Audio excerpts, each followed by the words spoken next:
Hello everyone, it's me again. Today I'm going to be answering your questions.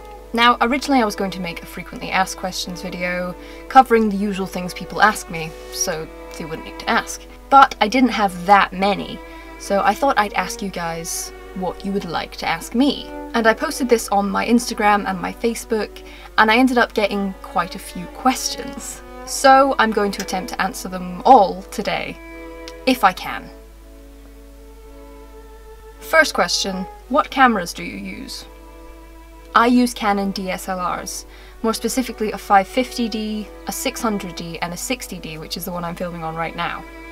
They are fantastic cameras, they've never let me down, I love the quality, they shoot in full HD, they do me proud every single time. I'll put a link to the Canon website in the description. Second question, what editing software do you use? Well, I use Adobe Premiere Pro. And this is basically a subscription-only editing software. It's from Adobe, and I got it in a pack with Photoshop, as well as Lightroom, I think. I can't remember which one I got. There's different deals you can get, and basically you pay monthly for Adobe Premiere. I think it's about £17, and whatever currency you're in, I'm sure you could figure that out. It's an incredible piece of software. The best software I've used, actually. I started editing when I was about 8 or 9 with Windows Movie Maker and little camcorders that my dad gave me for my birthday and Christmas, things like that, because he's a cameraman, so I've always had cameras around me. It's why I got into filmmaking, really. So yeah, it's the best software I've used. I highly recommend it. It's beautiful to use, very intuitive, and it produces stunning results. And there's actually a fair amount of effects and good transitions, things like that. And of course there's After Effects you can get as an add-on, which is basically a special effects software that you can add to Adobe. So yes, highly recommend it. I'll put the link in the description. Okay, next question, and this is probably the most common one I get asked. Are you a boy or a girl? Now, I'm sure everyone's just expecting me to say no, because that seems to be funny now, but I'm non-binary. Which basically means I don't identify as male or female. I'm a human being. Everyone seems to have this obsession that I'm like a fridge or a helicopter or something, and I'm very confused by that. I'm sorry that you seem to have made this strange mind leap. I'm a human being. A human. Yeah? Okay, we got that? Human being that just doesn't happen to be male or female? Right.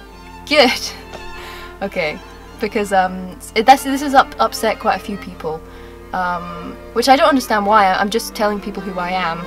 I'm not trying to force anything on you. I'm just telling you that this is a thing that exists.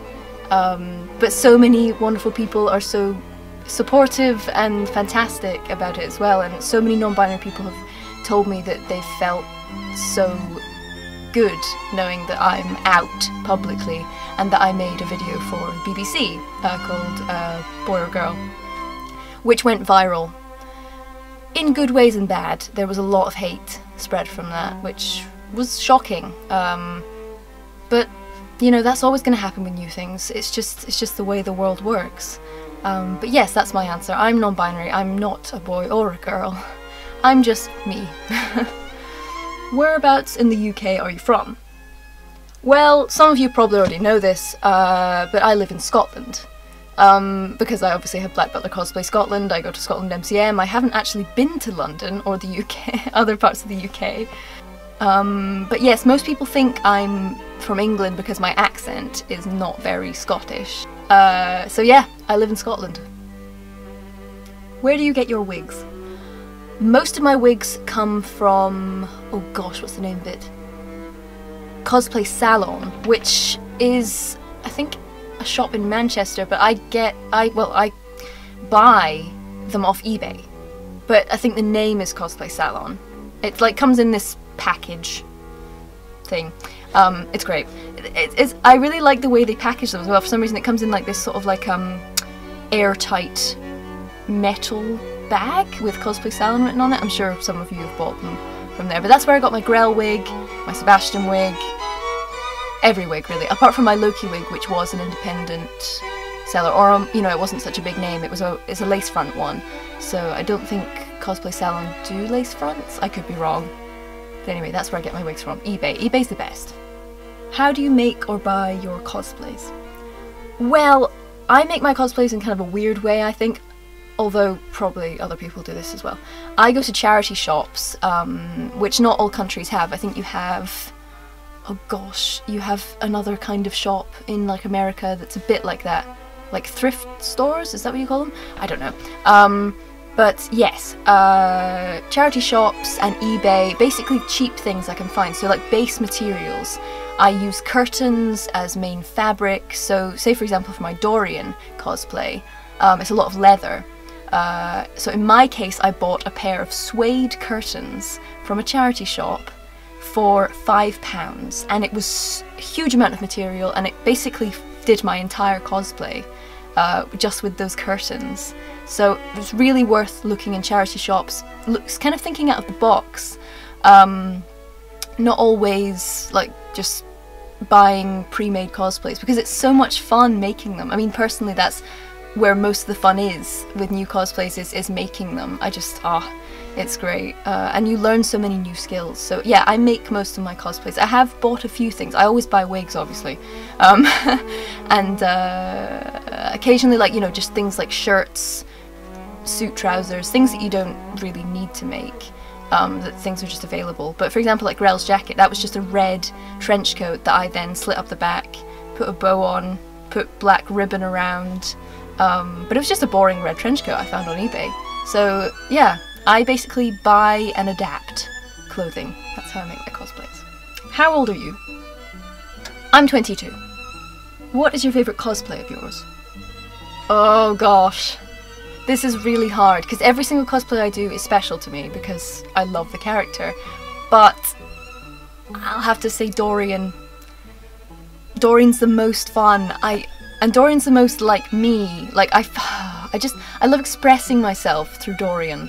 It's so great. And the mustache. Having a mustache is actually one of my true dreams in life.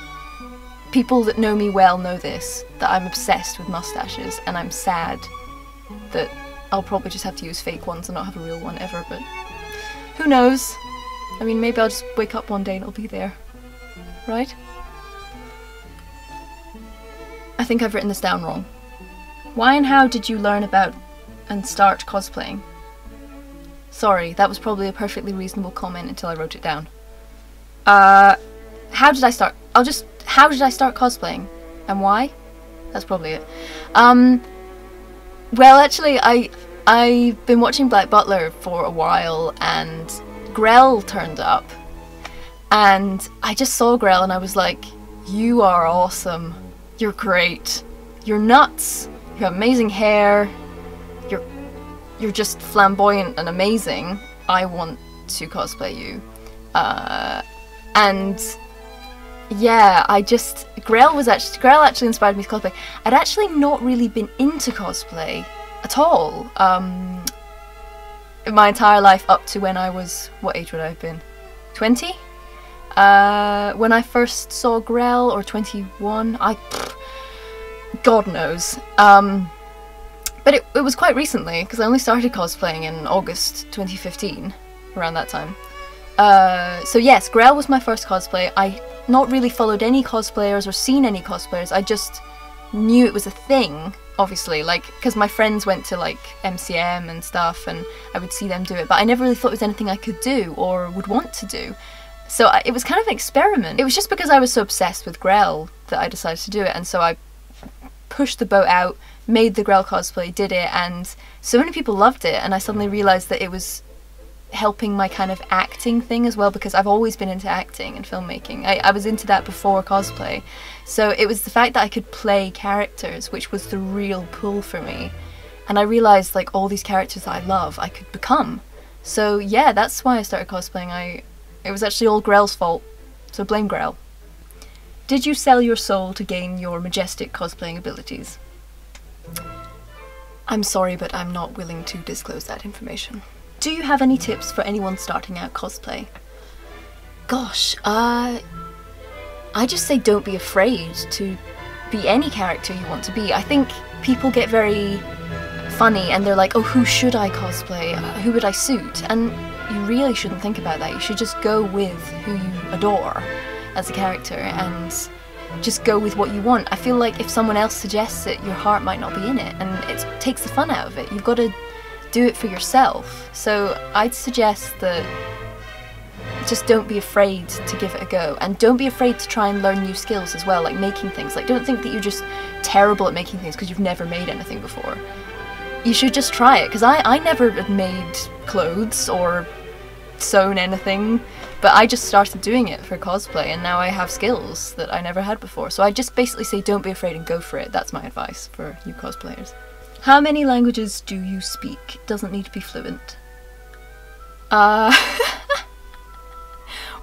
I've made very bad attempts to learn a number of languages based on the kind of feeling of the time. Like, oh, I want to learn that today. Because I've tried to learn way too many things in my lifetime. I get an obsession for something and then I work 100% on it, and then sometimes I forget about it, and sometimes I stick with things for a long time. So I tried to learn Spanish. I was forced to learn French and Gaelic at school, because Gaelic is, well, Scottish Gaelic is the kind of home language of Scotland. But yes, I only speak English fluently. I did, however, in 2015 spend a long time studying Japanese, and I'm actually quite proud, because I know the hiragana alphabet off by heart. I know some kanji, and I know some katakana, and I can read it quite well sometimes, and kind of translate things by, well, I can basically sometimes understand some Japanese, so I'm proud of that, and I will continue with that because I'd love to speak Japanese. That just makes me sound like a huge weeb, right? I'm just the biggest weeb. How do you get inspiration for your videos? Gosh, well, getting inspiration is such a strange thing because it's so hard to predict, and most of the time I just spend some time thinking about, like, a situation. So for example, for my Christmas special, I just thought, well, CL probably hates Christmas, so does the Grinch. I could use some Grinch references, people would like that. Maybe I'll make it funny, and the fact that his demon butler likes Christmas would be quite ironic. And then I just came up with like each shot, and because I've had experience in filmmaking, I kind of envision it in my head as I'm thinking about the script. So I wrote down the script, and then I wrote down a kind of shot list. Actually, I didn't write it down. I have a shot list in my head. But most of the time, people write down your shot list. It's a good idea, because then you don't miss out anything. But gathering inspiration as a whole, I tend to find that classical music really inspires me. So I go on to museopen.org, which is this incredible website which goes through all the archives of basically copyright-free classical music, which I use for most of my videos. Sadly, sometimes the copyright-free music is so-called copyrighted, but it definitely isn't, because I've looked into this so much, and Museopen have meticulously gone through all this copyright-free music for you to use for commercial purposes, and yet for some reason it gets picked up as copyrighted. Anyway, I'm babbling. Inspiration, yes. Listen to classical music. Well, for me that works. I just get imagery and ideas from that, and it puts me in the best mood as well. Classical music for me is it really is the food of inspiration. So listening to music, whatever kind of music you love, I would recommend you listen to that if you want to get ideas. And just think about your characters, think about what they like, what they dislike, what they would do in a certain situation, and then put them in that situation, and hopefully you'll come up with some amazing ideas. What is the ideal way to make tea in Asgard? I was very pleased when I got this question. Unfortunately, I'm not an expert on Asgardian tea, but I know someone who is.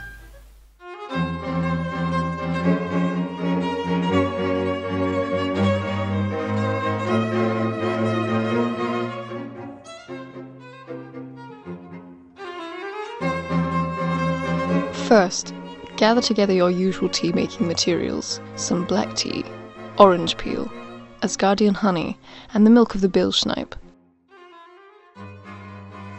Then, taking the black tea and orange peel, combine them in a tea strainer and place into a ceramic jug. Add boiling water and leave for 3 minutes to brew. After brewing, pour the tea into a flagon, using another strainer if you're picky.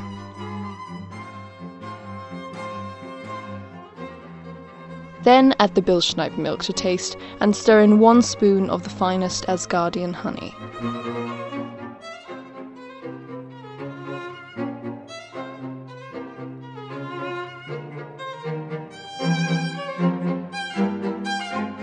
Then all there is left to do is drink it and get back to plotting galactic domination.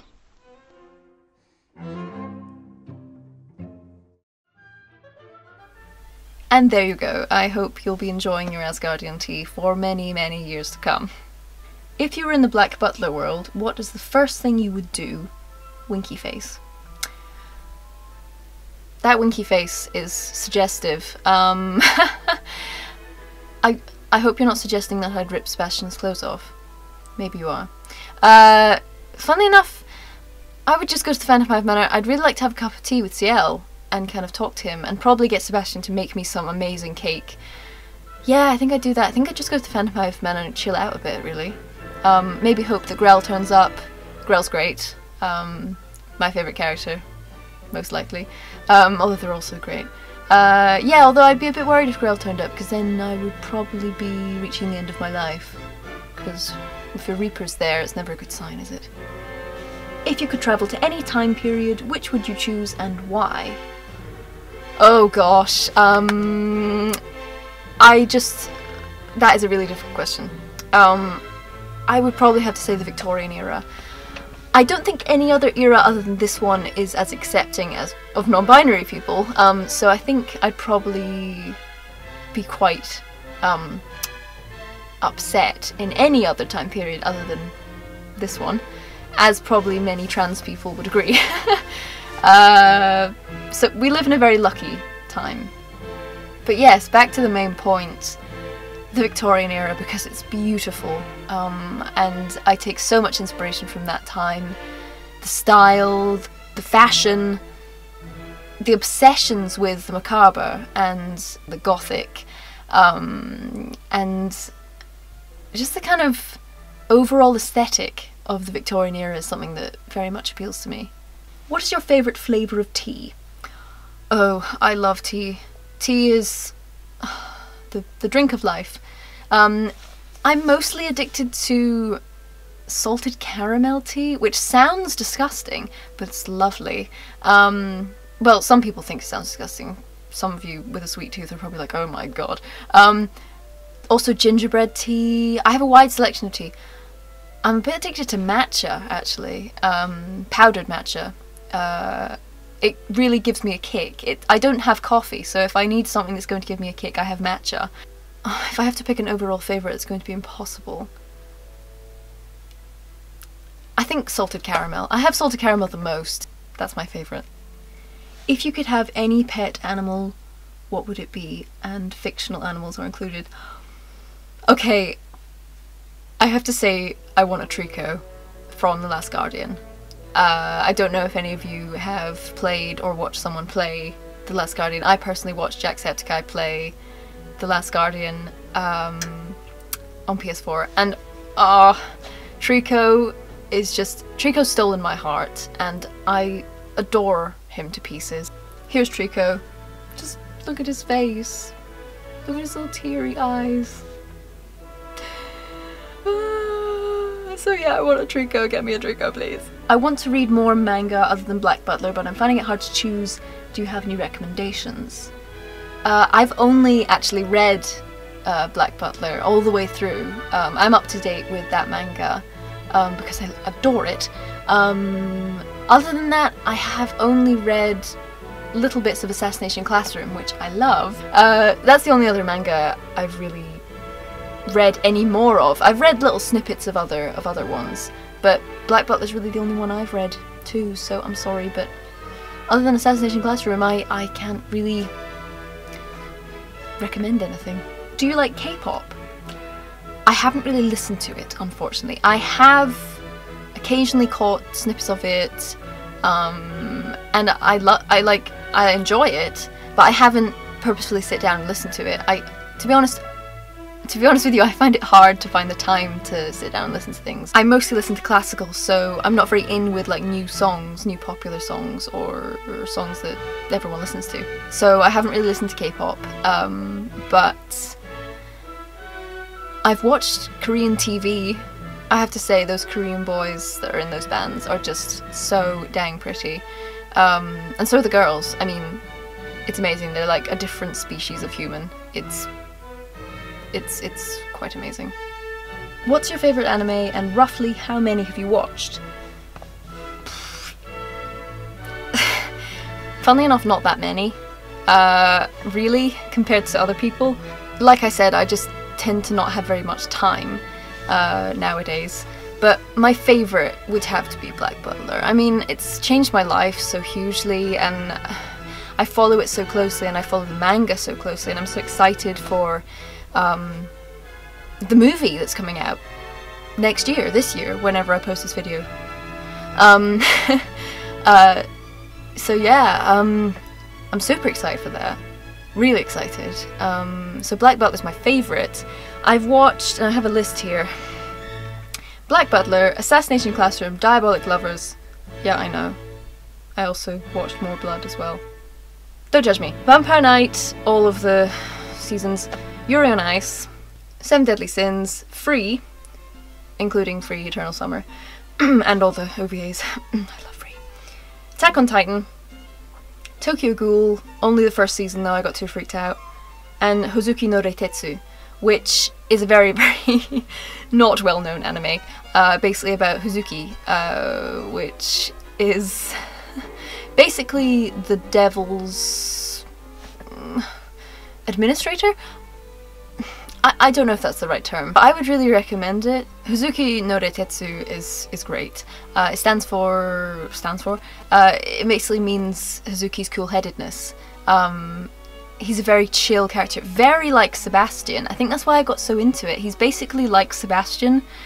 He's a demon, and he is very like cool and collected, but also a big sadist. He's so sadistic. So basically, like him and Sebastian, match made in heaven. Hazuki and Sebastian, I ship it. And that's all the questions I've been asked. Thank you so much for asking them. I hope my answers were satisfactory. I hope you enjoyed this, and I will see you very soon. Thank you for watching.